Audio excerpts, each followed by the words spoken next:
Fala galera, meu nome é Lucas, voltei agora para trazer as minhas opiniões sobre o capítulo 1115 de One Piece com revelações bombásticas e a gente vai comentar sobre todas elas nesse vídeo aqui. Mas antes, já deixa aquele like, se inscreve no canal se ainda não for inscrito e bora lá para esse review maravilhoso. Começando por essa história de capa, que é mais uma história de capa do país de Wano da Yamato, mas não mostra ou não revela muita coisa, porque ela ainda não saiu para sua peregrinação dentro ali do país de Wano, mas está esperando o seu bentô para que ela possa viajar entre as regiões do país de Wano. É basicamente isso, não tem muito mais coisa além disso. Agora, iniciando o capítulo, nós temos as reações de mais ilhas, inclusive do país de Wano, como o Momonosuke ali ouvindo as revelações do Vegapunk, e não só ele, como acredito que toda a população também esteja ouvindo, porque o Momonosuke gostaria de não só ele, ou ele não seria como o Orochi em meio que conter as informações e não passar para a população. Então acredito que todo mundo está ouvindo essa transmissão do Vegapunk. E um ponto interessante é que, nesse momento, como o Vegapunk está falando sobre o Joy Boy, o Momonosuke fala, então o Joy Boy era um pirata que nem o Luffy. Mas como é que ele conhece o Joy Boy? Ele conhece porque a Zunisha chama Joy Boy quando o Luffy transforma no Gear 5 a primeira vez. Então ele conhece Joy Boy, ou ele ouviu sobre Joy Boy, mas não conhece especificamente a pessoa. Tá conhecendo agora porque o Vegapunk tá revelando coisas sobre ele. Uma parte muito engraçada desse capítulo aqui é que o bando do Kid ainda não acabou. A gente não pode considerar que o bando do Kid foi exterminado. Não porque seu navio foi partido ao meio, porque o Kid pode estar morto, o Killer também, porque nós temos aqui o verdadeiro bando dos piratas Kid. Eles estão presos? Estão presos, mas o verdadeiro bando está aqui bem. E eles vão fugir, vão escapar. E segundo o Kid aqui, ele é 1000 vezes mais forte que esse Joy Toy. Ele nem chamou de Joy Boy, chamou de Joy Toy. E essa parte aqui foi bem engraçada desse capítulo. Pra gente voltar mais uma vez para o Vegapunk, ou a transmissão do Vegapunk, e a reação dos marinheiros do próprio, vamos dizer que governo mundial, porque a marinha faz parte do governo mundial. E é como se o Vegapunk estivesse abrindo os olhos deles em relação às coisas que eles sempre fizeram, mas nunca se tocaram. Porque eles só são pessoas que são mandadas para fazer coisas e muitas vezes não questionam. Então, essa rapaziada aqui não. Mas a marinha, no geral, pode ter sido responsável também pelo que aconteceu no mundo. Por esse cataclisma que o Vegapunk tá falando que aconteceu no mundo de One Piece. Não só isso, mas o Vegapunk revela que essa guerra foi uma guerra de ideais, onde dois ideais diferentes batalharam para ver aquele que se sobressaía, e o derrotado acabou sendo o Joy Boy. Até os marinheiros, eles falam, mas o Joy Boy era um pirata, então nós não estamos certos, porque nós não estamos errados, porque a interpretação de pirata hoje em dia são de pessoas ruins que fazem mal à população, a pessoas de bem. Mas será que naquela época era assim? Será que atualmente é realmente assim?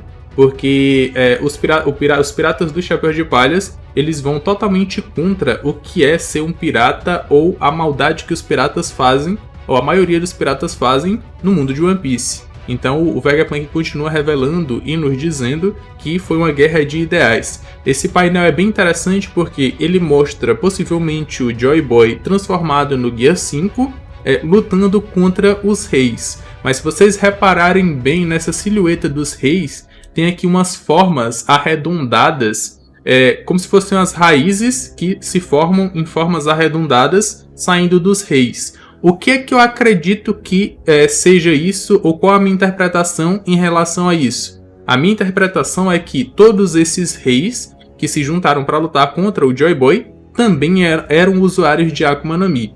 Por sempre quando o Oda desenha algo relacionado às Akuma no Mi, a como elas funcionam, ou quando alguém está usando um poder, ou então quando alguém come um Akuma no Mi, ele sempre desenha esse padrão circular dentro daquele quadro de alguma forma, e dá pra gente notar. O que significa que esses reis aqui que lutaram contra o Joy Boy, eles possivelmente eram usuários de Akuma no Mi.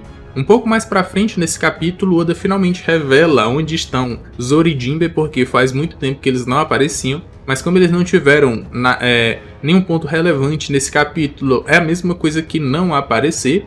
Mas um ponto interessante é que o Edson fala pra Stussy que agora ela pode liberar ali aquele escudo em volta da Punk Records, porque não faz sentido ter um escudo, sendo que tem personagens ou inimigos que conseguem atravessar esse escudo ou ignorar esse escudo. E aqui vai começar uma discussão muito interessante em relação à própria Stussy, dela continuar viva ou não, o que é que ela vai fazer agora depois que o Vegapunk morreu. Então ela não sabe o que vai fazer, ela vê que não tem propósito para continuar vivendo porque ela vivia pelo Vegapunk, pelo seu criador.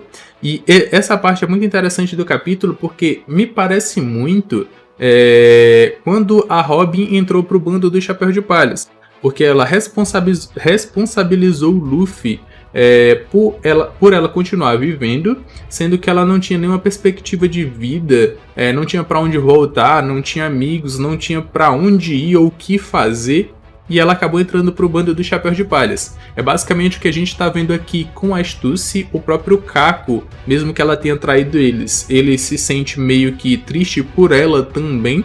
E aí eu me questiono, não querendo colocar cada pessoa que aparece entre arcos no bando do Chapéu de Palhas, mas e se nenhum dos Vegapunks, porque o Stella a gente pode considerar que ele morreu, e seus clones, a maioria, estão sendo mortos, se nenhum dos Vegapunks entrar pro bando do Chapéu de Palhas, mas a Stussy sim, não entrar diretamente, tipo, ser um membro efetivo do bando, mas navegar com o Chapéu de Palhas para cumprir aquele propósito do Vegapunk, em navegar com o bando do Chapéu de Palhas. Será que ela entraria pro bando carregando esse propósito herdado do Vegapunk? Seria bem interessante se isso acontecesse. Pra gente ir e voltar pra batalha mais uma vez do Natsujuro contra Franky, Bonney e os gigantes que estavam lutando contra esse velho, porque ele é muito apelão.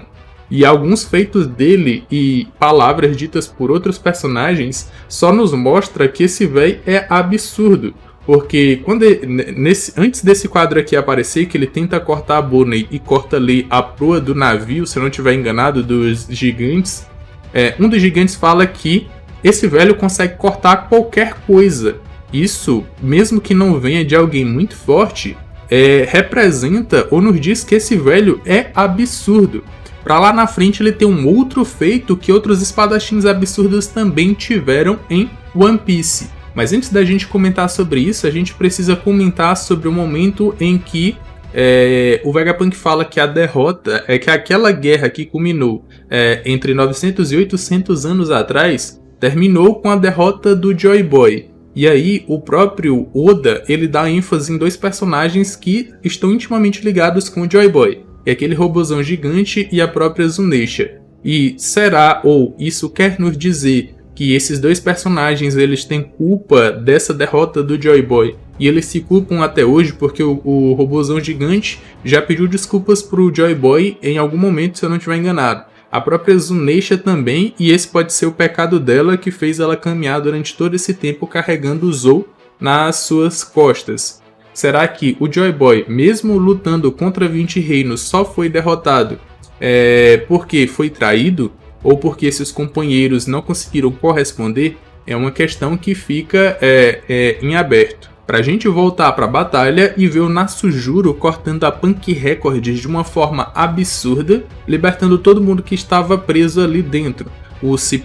A galera que faz parte das CPs e os Serafins. E esse aqui também é um feito que a gente já viu outros espadachins absurdos fazerem. A gente já viu o Mihawk cortar ali uma onda congelada gigante. A gente já viu o Zoro cortar o Pika em sua forma gigantesca. A gente já viu o Lau cortar o Sed. E agora nós temos aqui o Natsujuro, sem muita dificuldade, cortando toda a base da Punk Records, daquela nuvem voadora.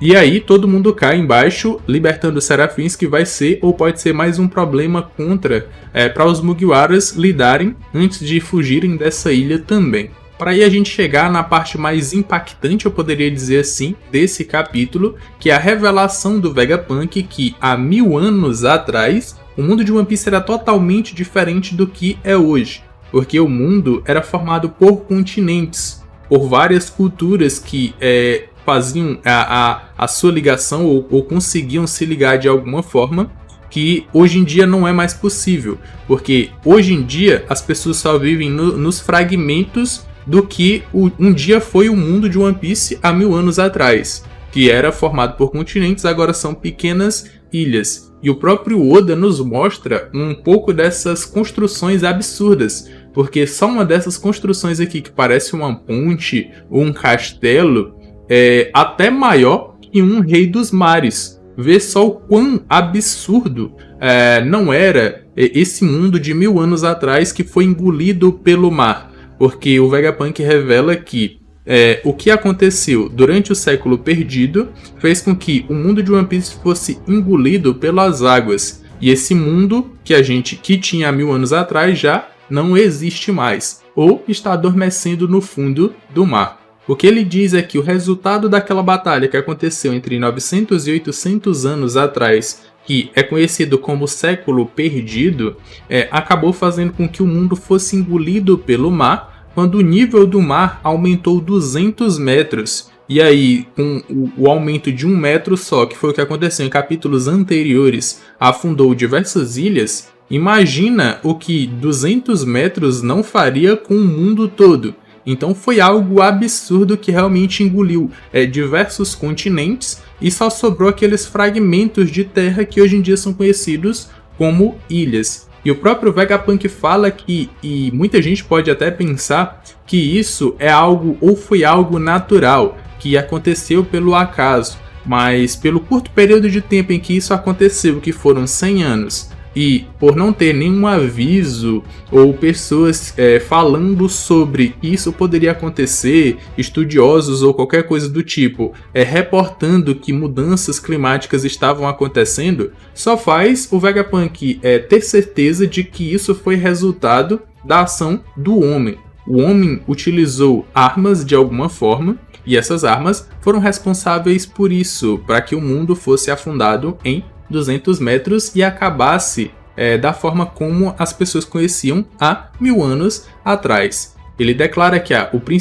principais responsáveis por isso foram as armas ancestrais, que são armas que até ele não consegue entender hoje em dia, mas que são armas futuristas que foram criadas lá há 1000 anos atrás e foram utilizadas de 900 a 800 anos atrás. E aí ele continua dizendo que essas armas ainda existem hoje em dia, estão prontas para serem usadas, o que significa que aquela guerra que o Joy Boy perdeu ainda não acabou. Essa guerra ainda continua. As armas ancestrais ainda vão ou podem ser usadas. A gente pensou que o poderio das armas ancestrais era forte o suficiente para, por exemplo, destruir a Headline.